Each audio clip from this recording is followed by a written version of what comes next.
Assalamualaikum dan selamat sejahtera. Kita sambung pelajaran kita ke bab 2 ekosistem. So, apakah ekosistem? Dan pertama sekali kamu akan belajar tentang aliran tenaga dalam ekosistem. Apa aliran tenaga ni?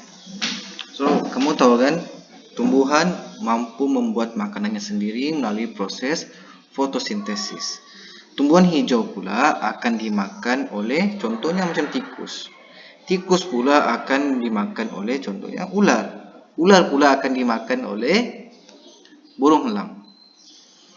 So, bermula daripada tumbuhan hijau sampailah ke burung elang berlaku pemindahan tenaga. Bermula daripada proses fotosintesis tumbuhan hijau sampailah kepada burung elang. Tenaga kimia yang terdapat daripada tumbuhan hijau dipindahkan kepada pengguna primer dan seterusnya pengguna sekunder dan juga pengguna tertier dalam rantai makanan dan juga siratan makanan. So, jadi apa yang dimaksudkan dengan istilah pengeluar, pengguna, kemudian 3 jenis pengguna, pengguna primer, sekunder, tertier dan juga pengurai.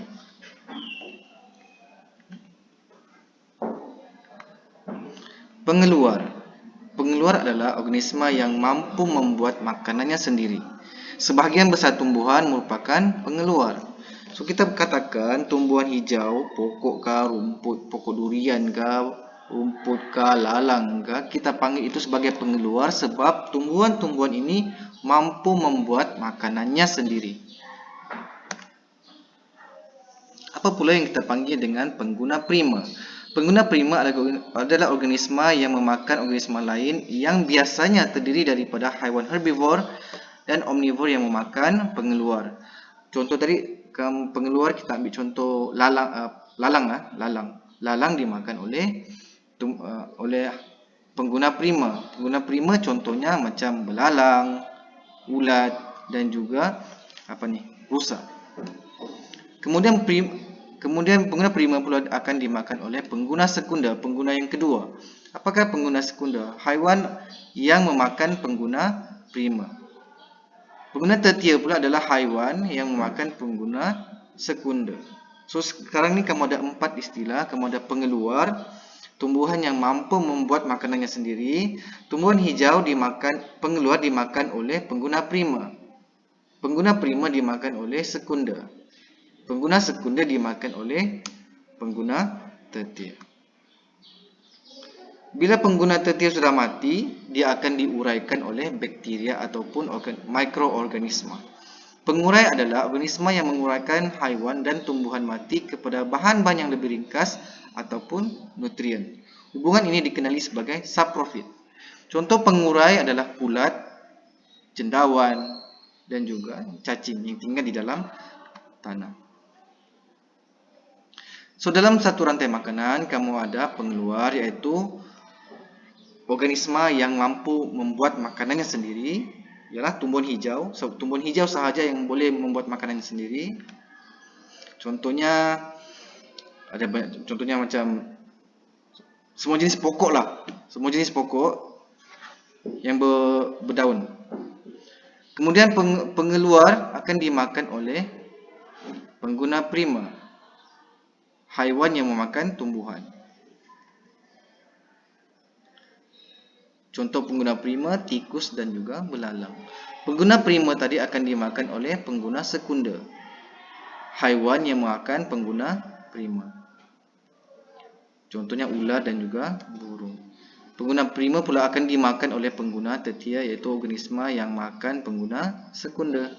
So, pengeluar dimakan oleh pengguna primer dimakan oleh pengguna sekunder dimakan oleh pengguna tertier. Aliran ini yang kita panggil sebagai rantai makanan.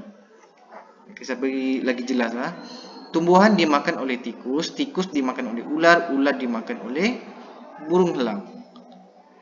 So, kita panggil tumbuhan sebagai pengeluar, tikus sebagai pengguna primer, ular sebagai pengguna sekunder, burung elang sebagai pengguna tertier. Bila burung elang sudah mati, dia jatuh ke atas tanah dan dia akan diuraikan.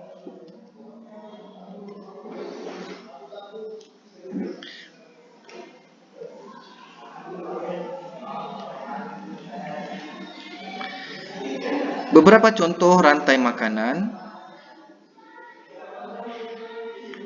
Tumbuhan hijau dimakan oleh belalang, dimakan oleh katak, dimakan oleh ular, dimakan pula oleh helang. Strawberry dimakan oleh tikus, dimakan oleh ular, dimakan oleh helang. So itu adalah dua contoh rantai makanan. Dia satu set memanjang sahaja. Dia satu aliran sahaja. Ini kita panggil rantai makanan. Apa pula siratan makanan? Siratan makanan adalah gabungan beberapa rantai makanan.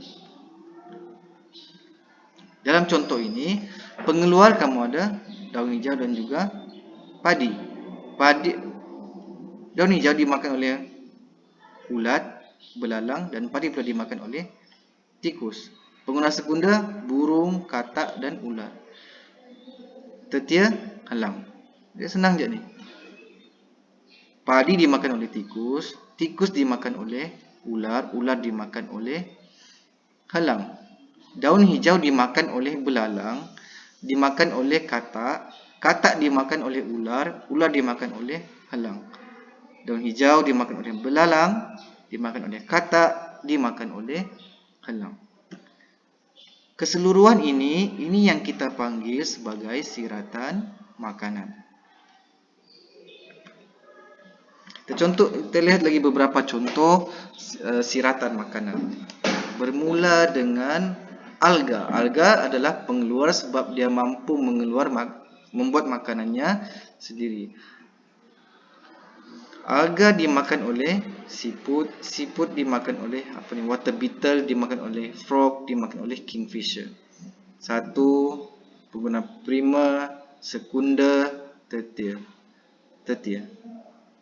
Prima, sekunda, tertia.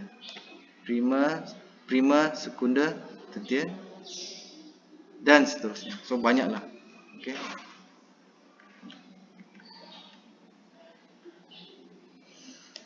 So piramid makanan ini dia sangat berkaitan dengan bilangan organisma dalam satu rantai ataupun siratan makanan.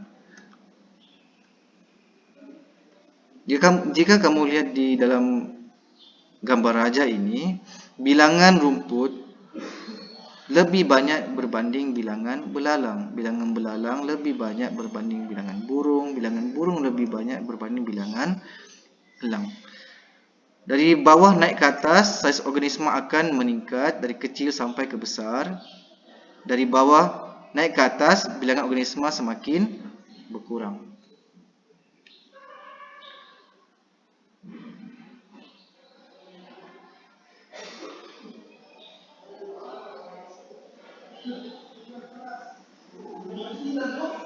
Okey.